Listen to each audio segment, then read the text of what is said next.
आज हम ये जो मुकाम बड़ौपड़ से 13वीं शोध यात्रा चल के मुकाम जाएगी, उसके दौरान 29 दिसंबर को पहुँचे हैं लीलस। हमारे साथ हैं कमलजीत जी और माता जी मुन्नी देवी गोदारा जी, जो इस यात्रा में दोनों पैदल चल रहे हैं। हम बात करना चाहेंगे श्री कमलजीत जी से कि आपको ये यात्रा का विचार कैसे आया? देखो जी, यात्रा का विचार तो मतलब मैं 20 वर्ष से ज़्यादा हो गया मुझे अपना करियर के अंदर, और हमारे पूज्य गुरुदेव प्रोफेसर अनिल गुप्ता जी हैं, और हनीबी नेटवर्क के अंदर शोध यात्रा का तो बहुत महत्व है, तो हमने उनसे सीखा जी। यदि जीवन में उत्थान करना है, अपने देश को समझना है, मुद्दों को समझना है, लोगों के साथ काम करना है जी, तो हम लोग एक्सट्रीम गर्मी और एक्सट्रीम कोल्ड में जब लोग फ्री होते हैं जी, उस समय हम लोग अपने घरों से निकलते हैं। हमारे साथी हैं सुधीर कुमार बिश्नोई जी, बीकानेर से आते हैं, वो हमारे शोध यात्रा के संचालक होते हैं जी, और सारी व्यवस्था उनके पास होती है जी। और धीरे धीरे जो स्थानीय सहयोग हैं, जैसे आप हैं और विनोद करवासरा जी हैं, राजेश बहादुर बड़ोपलिया जी हैं, और बहुत सारे साथी हैं जी, वो लोग साथ में जुड़ जाते हैं और फिर योजना बन जाती है। इस बार की जो यात्रा का विचार था, वो माता जी ने मुझे कहा, मैं एक दिन घर गया अजय भाई से मिलने के लिए जी, तो माता जी ने मुझे देखते कहा कि कमल, मैंने यात्रा करनी है तेरे साथ, अंधा क्या मांगे दुआ के। तो माता जी के पास कहाँ गए आप? अजय मेरा मित्र है, जो माता जी का बेटा है, रोहतक में। अच्छा। आंटी ने बिड़ते ही मेरे को आदेश दिया। अच्छा। तो मैंने तुरंत मन में सोच लिया कि मेरा जो प्रोजेक्ट है 23-24 दिसंबर तक समाप्त हो जाएगा जी, और 25 दिसंबर को मैं घर से परमिशन लेके यात्रा में आ जाऊंगा। अच्छा। परमात्मा की बड़ी कृपा रही, सब कुछ टाइम पे सेट हो गया, घर से भी इजाज़त मिल गई जी, और शोध यात्रा बड़ौपल से 25 दिसंबर को शुरू हो गई।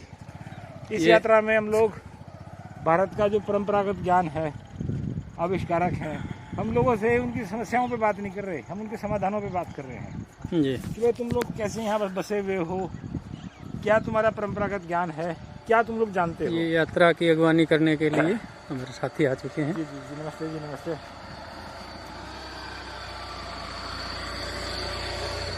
हाँ, बोलते रहिए। बहुत बढ़िया जी। तो यात्रा में जनसंपर्क हो रहा है, और जो हमारा मेन जो मसला है रूरल इकोनॉमी को स्ट्रेंथन करने का, वो मुझे गाय से बेहतर कुछ नहीं लगता जी।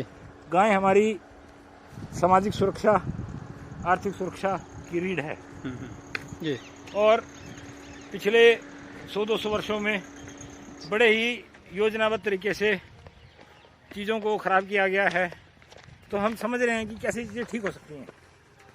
तो जैसे हम लोग डोबी गांव में गए, वहाँ देखा हमने कि 1000-1200 एकड़ का गोचरान।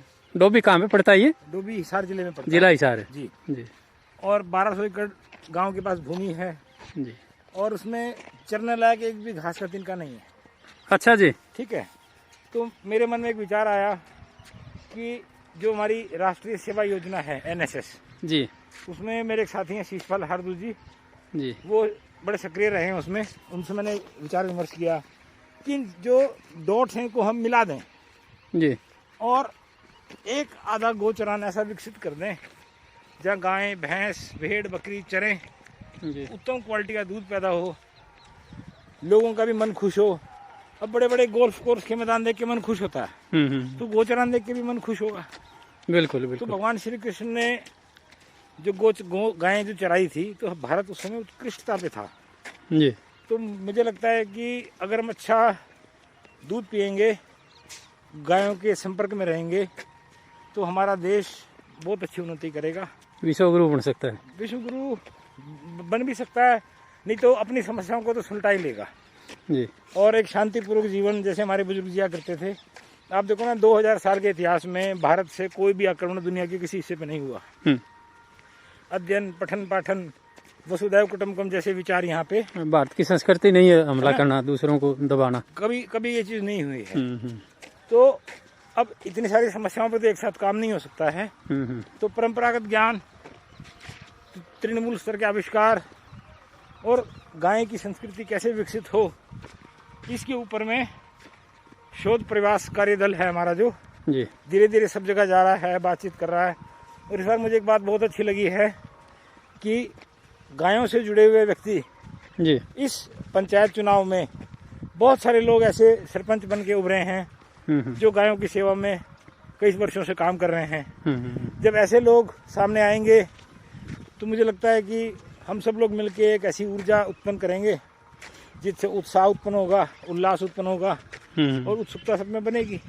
यहाँ भी जिस एरिया में हम चल रहे हैं जी, यहाँ के 5 सरपंच जो गौशालाओं के प्रधान थे वो बने हैं। बहुत अच्छी बात है। अभी हम जिनके निवास पे जा रहे हैं जी, गांव लीलेस के सरपंच हैं, तो ये भी गौशाला के प्रधान है। अब आप देखिए, और अभी जहाँ से हम आए हैं किकराल से, वहाँ भी वो आवा सिंह जी जिनके पास रुके थे, हाँ जी, वो भी गौशाला के प्रधान है, जी, प्रधान थे। गांव वालों ने उनको सरपंच बना दिया।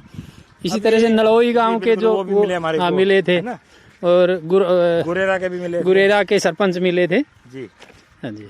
तो अब माता जी साथ में चल रही हैं, 68 वर्ष इनकी उम्र है, 75 बार इन्होंने खूनदान दिया है। हाँ, 1 मिनट। माता जी, आपको ये कैसे विचार आया? पहले तो अपना नाम और एड्रेस बताएं। मेरा नाम मुन्नी गुजारा है जी, मैं रोहतक से हूँ। अच्छा अच्छा। है मायका मेरा बड़ोपड़ है और बड़ोपड़ से ही चले हम। अच्छा, बड़ोपड़ जिला फतेहाबाद। जिला फतेहाबाद, वहाँ हवन ववन करके गौशाला में जी, वहाँ से चले। अच्छा। मेरे मन में तो हमेशा ही था, अच्छा पर मेरे साथी कोई नहीं मिल रहा था। अच्छा अच्छा। मेन बात ही अच्छा। ये हमारा पुत्र कमलजीत मिल गया, मेरे बेटा का दोस्त है। हम्म इन्होंने थोड़ा इशारा कराया हम्म और मेरे पंख लग गए जी, हम्म। इसलिए अच्छा, अच्छा। मैं खुशी खुशी चल रही हूँ जी। अच्छा, आपकी उम्र कितनी होगी? 67 एज। जी, 67। हाँ जी। जब हम और गांव में पैदल चल लेते हो आप? देख लीजिए आप, अच्छा, 100 किलोमीटर तो आगे। अभी तक 100 किलोमीटर चल रही है? हाँ जी। और कितनी दूरी तक चलोगे? अब ये सारी यात्रा मुकाम तक कितनी रहेगी? 400 किलोमीटर, लगभग 400 किलोमीटर। मेरे ख्याल 300 रही होगी। 300 और बच गई, सारी 400 किलोमीटर है। हाँ जी। तो अभी तक की यात्रा में आपको कैसा महसूस हो रहा है? बहुत अच्छा हो रहा है जी। लोगों को क्या कहना चाहते हो आप? लोगों को यही कहना चाहते हैं, गौ माता को बचाओ, उनको खाने पीने का अच्छा करो प्रबंध है, और बच्चों लड़कियों को भी खाना करो, क्योंकि मैंने 75 बार ब्लड डोनेट कर रखा है। 75 बार? हाँ जी। इतनी तो उम्र भी नहीं है आपकी। तो उम्र में तो क्या बात है, 3 बार दे। अच्छा, एक साल में 3 बार? क्या 4 बार दे, 3 महीने बाद दे सकते हैं। अच्छा अच्छा। अब तो बड़ी उम्र होगी तो अभी दे ही कौन सको। आज हम जब हरियाणा को देखते हैं तो एनीमिया में नंबर 1 स्टेट हरियाणा है आज। जी। तो बहुत ही शर्मनाक बात है, कलंक है हमारे ऊपर कि हमारी जो बेटियां हैं उनमें खून की कमी है। तो आंटी जी जब बेटियों से बात करती हैं, उनको बताती हैं कि खून कैसे बनाना है।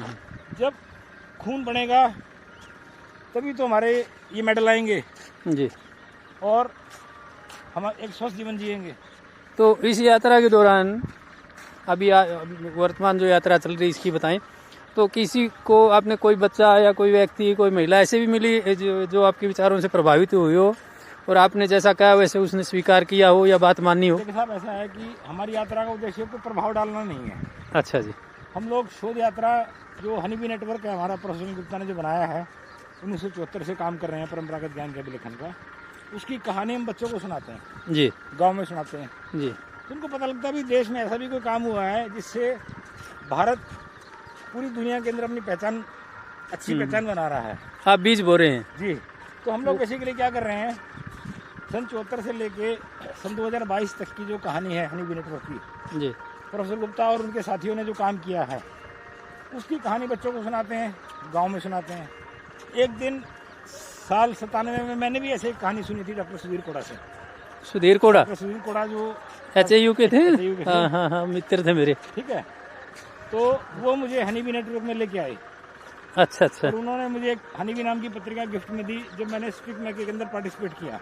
अच्छा अच्छा। उस पत्रिका ने मेरा जीवन बदल के रख दिया। अच्छा अच्छा। आज मैं अपने आप को बहुत संतुष्ट महसूस करता हूँ कि मैं एक अच्छा जीवन जी पा रहा हूँ जी, जिसमें सोल्यूशन ओरिएंटेड लोगों से मेरा वास्ता पड़ता है। जी, समस्या में से समाधान ढूंढने वाले लोगों के साथ मैं काम करता हूँ जी, और एक से एक अच्छा व्यक्ति मुझे नेटवर्क में मिलता है। और जो ये शोध यात्रा प्रवास कार्य दल है, ये सन 2000 से ही चलने की कोशिश कर रहा है और अभी तक 13 बार, ये 13वीं यात्रा है जी, जो हम निकाल पा रहे हैं। 14वीं यात्रा 1 जून को चित्तौड़गढ़ से चलेगी और वो जम्मू कश्मीर के रियासी तक जाएगी, चित्तौड़गढ़ राजस्थान से। राजस्थान से। तो वहाँ इस पे यात्रा में किसी समस्या का आपने समाधान निकाल दिया हो जिसका आप जिक्र करना चाहेंगे? देखिए, लोग पूछते हैं, जैसे हमसे सरसाना में पूछा जी। पानी की समस्या बताओ, पानी का कमी है हमारे यहाँ पे, हम्म। तो मैंने उनको दीमक से कनेक्ट किया। जी। मैंने कहा भाई ऐसा है, दीमक जो है ना, तुम उसको मारते हो, हम्म। दीमक को मारने की वजह से पानी के रास्ते जमीन में बंद हो जाते हैं। अच्छा अच्छा केमिकल का इस्तेमाल करते हो, अच्छा अच्छा। जमीन टाइट हो जाती है, हम्म। पानी नीचे नीचे नहीं जाता। अच्छा तो उन लोगों ने बात को समझा और बात को माना। अच्छा कि अच्छा। मिट्टी को हार्ड करने का जो काम हमने किया है, उसमें हमारी ही गलती है। तो दीमक को नहीं मारना चाहिए? दीमक को नहीं मारना चाहिए। अच्छा, दीमक जो उपयोगी दीमक है? है उसका प्रबंधन किया जा सकता है। अच्छा अच्छा। हमारे वेदों में भी लिखा है कि जो फसल है उसके 3 हिस्से हैं।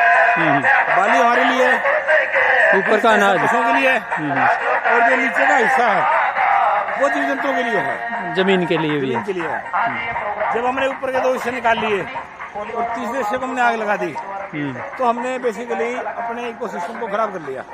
2 हिस्से खत्म कर दिए, फसल के 2 हिस्से खत्म कर जो दिए। दीमक है वो मिट्टी बनाती है फसल अवशेषों को। जब मिट्टी बनती है तो